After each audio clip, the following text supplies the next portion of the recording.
here I would like to do is Bett Bollhoefer. Reconnect with your Toastmasters why. Reconnect with your Toastmasters why. Bett Bollhoefer. Yay. Thank you. Thank you, ladies and gentlemen. This is actually, I think it's just ladies today.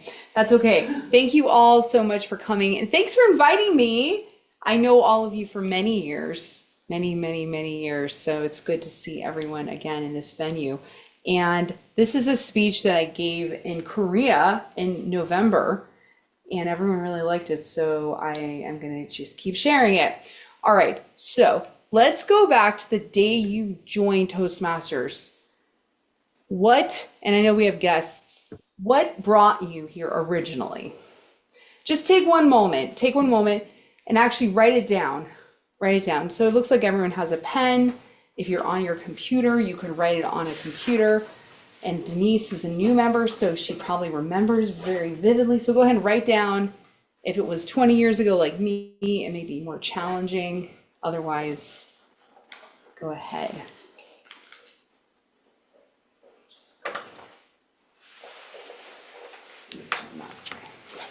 All right, looks like for everyone I can see has written it down. All right.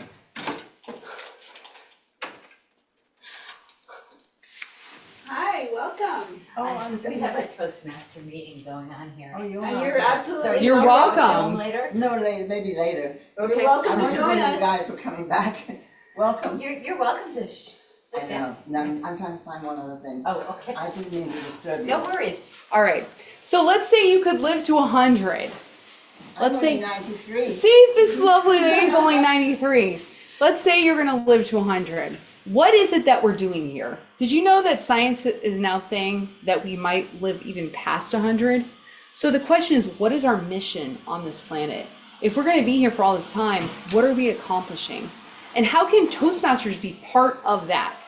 That's the real question. So it was 2005. I was sitting at my desk typing when I felt a tap on my shoulder. And I looked up into the big brown eyes of Frank Bell, my manager. And he said to me, Bett, I'm going to buy you a headset. You're going to start joining customer calls, he said in his Atlanta drawl. And I said, Frank, I am a software engineer. I write the best for loops the world has ever seen. Well, Frank wanted me to change. He wanted me to grow. He wanted me to step out of my comfort zone. And I was very comfortable in my comfort zone writing code. Can you believe this? I was a very shy introvert. Well, sometimes the world comes along and they want them, those bad, the man, whoever it is, they want us to change. And we have to make a decision on, are we going to step out of the comfort zone and grow? Or are we going to hide and say, you know what, I'm just going to wait for this trend to go away. The talking to customer thing is not important. Well, unfortunately, I had to change jobs because Frank and I had to part ways. So when I joined Verizon as a new software engineer there, I saw a sign. It was on the wall and it said, join Toastmasters. And I was like, okay, I'm going to try that. Maybe Frank had something. So let's try. All right. So I go to my first meeting and there's all these people sitting around in chairs and they just kept clapping and they were so smiley. And I was like, you know what? This is a nice group of people. I think I'm going to spend some time learning. And I was there specifically because I thought I needed to work on this communication stuff that Frank was talking about. But what I really gained in the very first few months of Toastmasters was how to run a meeting, right? Look at how good this group of people are so far in keeping us going. Are there any changes to the agenda, right? This is like professional level meeting running skills. I'm going to be pointing out some of the things that we learn at Toastmasters and how you can apply them directly to that why that you all wrote down. And my real question, the bigger question of all this is, are you getting your money's worth out of Toastmasters, people? Yeah. We spent a lot of money on dues. Right? Yeah. We need to get that money. ROI, return on investment. All right, so we're going to talk about all the ways we can get value out of Toastmasters to apply directly to our jobs, our mission on this planet, and anything else that we're up to. So I learned how to make an agenda, and that I brought that right back to my meetings. And I was able to run conferences and workshops. I was able to pull together customers and do focus groups. So thinking about this, we have, I think, another person come in. Welcome. So Denise, you're just talking about this workshop. Hi. Come on in. Are you here for Oh, this is Toastmasters? Misty. Yes, Beth. Misty? Misty, come Misty, on. please step right up. Find it. I know there's not a lot of chairs, but if you can find one. All right, so Denise, you're gonna do a workshop soon. So do you realize that this kind of agenda, minute by minute, can help you focus your group of people on the things that you want? Absolutely. Absolutely. Who else does workshops as part of their job? Anybody? And I want to hear from the Zoom people too. Okay, so I'm seeing everyone's hand. How about on Zoom? Anybody? Okay, Ellen does. Ellen, okay. All right, so Toastmasters is teaching us how to run workshops. That is what it's doing. We need to milk it. Today, Ellen is keeping us on track. She's going to have a whole bunch of different people, a team, focus on an agenda and get us all going. All right, so let's move to the next thing. There are all of these roles that people, sometimes they're doing two of them. I think the camera moved a little bit this way. So, yeah. All right, there we go. All right, so there's all these roles. We have the awe counter, we have the timer, we have the general evaluator. These roles are each developing skills in us. When we step up and become a timer, we learn how to create time boxes that can keep people focused on a very specific thing. So if you want to pull together people together to maybe do a bigger workshop, maybe having several people doing different aspects, you could have some planning meetings for that, and you could do time boxes so people don't just talk forever about what kind of tables we should put out in the design of that. So it's really important to have a timer, and bringing that level of structure to any group that you're in is very valuable, even though at that moment they will hate you, but they will eventually thank you. And also, let's talk about feedback. In life, you may have found that you occasionally have to give someone feedback. That can be extremely dangerous and very scary, especially if it's a family member, such as a child or a spouse or a parent. But being able to practice in a safe place like Toastmasters is really valuable, where you give someone something that they did well, something to improve, and how to challenge themselves. I often say to my husband, Steve, you know what? You could do so much better if you took the garbage out. And if you really wanted to do great, you can clean the cat litter too. You guys should try this. He's like, you're so great, Bett. Thank you. Thank you. I'm just kidding. It doesn't work that well. But it could. All right. Now I have a question. So I heard that Linda is the current president. So Linda, if you could just come off mute and just let me know, and everyone else, how much extra dues do you have to pay to be the president? Oh, it's priceless, Bett. Zero. Whoa, zero. Okay, what about VPE though? It's extra dues? No, zero. Oh my goodness, and membership? No. I can't believe the value. The things that you learn as the officer role is so exceedingly high. And your club doesn't charge money. Man, my club charges so much extra for being president. It's like ridiculous.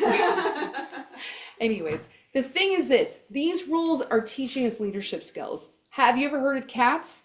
Yes, Linda has, as the president of this club, right, Linda? Yes. You have to learn how to motivate. When I first became president of my Toastmasters club, after a few months of being in Toastmasters, by the way, which was such a bad idea, I had 7 officers, well, 6, including 7, including me, and I was so excited, guys. I had read 30 books on leadership, so I knew everything. I was so smart. I was going to teach them all. So I got them together, and I'm like, listen, guys, we're going to change the world. We're going to all read these 7 books, and then we're going to do reports on them. This is going to be outside our regular Toastmasters, and then we're going to run these sessions and that, and they're all like, Bett, we have jobs, we have families, we have children. And I was like, what are you talking about? Let's focus on Toastmasters, people. Oh my gosh. 3 of them quit within a few months. And I was like, maybe those books on leadership were not enough. Maybe there's something about doing it. So I learned gradually through many painful events to learn through persuasion for finding out what people like doing and giving them tiny little things to do instead of trying to overload them. You learn the hard way in Toastmasters, and it's a safe, friendly place. So it's the best place to practice all these skills. But let's take it to the next level. We have some leaders here from the district. Raise your hand if you have been an area director. Okay, 1. Can you never been an area director? Oh, I swear.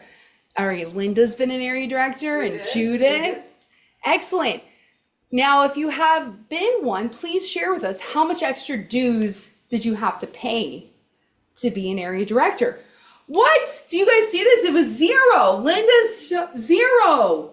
0 people. This is a huge benefit. When you become an area director, you get to run a an area contest.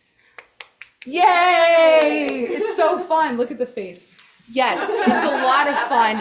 And the thing is, it's actually a huge network. When you walk into a club as an area director, the members don't know. They're just like, oh my gosh, this is our area director. They're so excited. They love to see you, and you're bringing interesting information from the district, which they need to know. So you are a very important person for those clubs. You're connecting them. And then you get to help with makeup training. You get to help with the conference.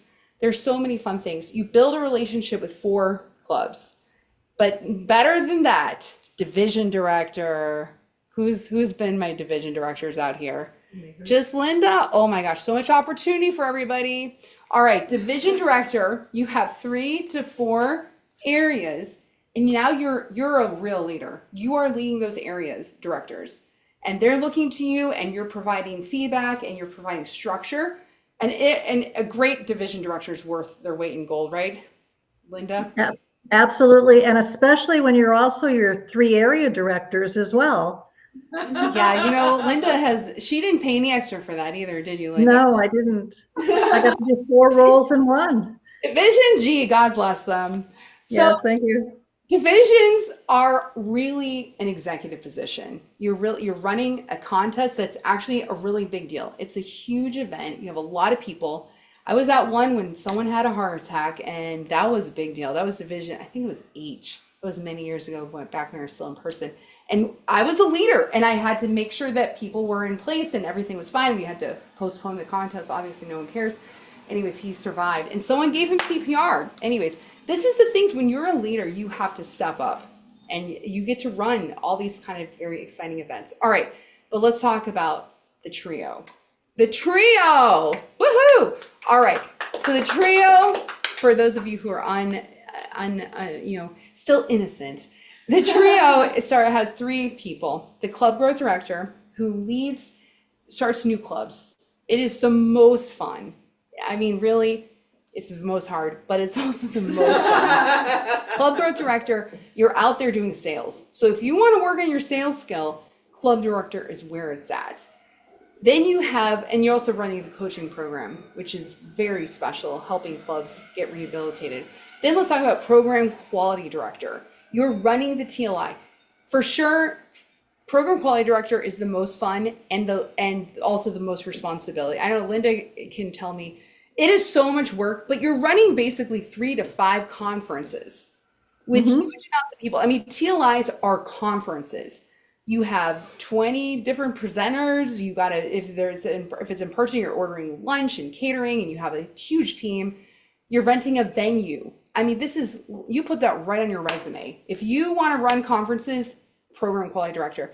And then district director, it is an executive position. You have 80 people who are working for you, and you are out there writing budgets. Anyways, everyone's yawning. Okay, so trio, gotta do it. No extra charge. All right, so let's now come back to the moment. I want you to write down on your little piece of paper, why are you still here?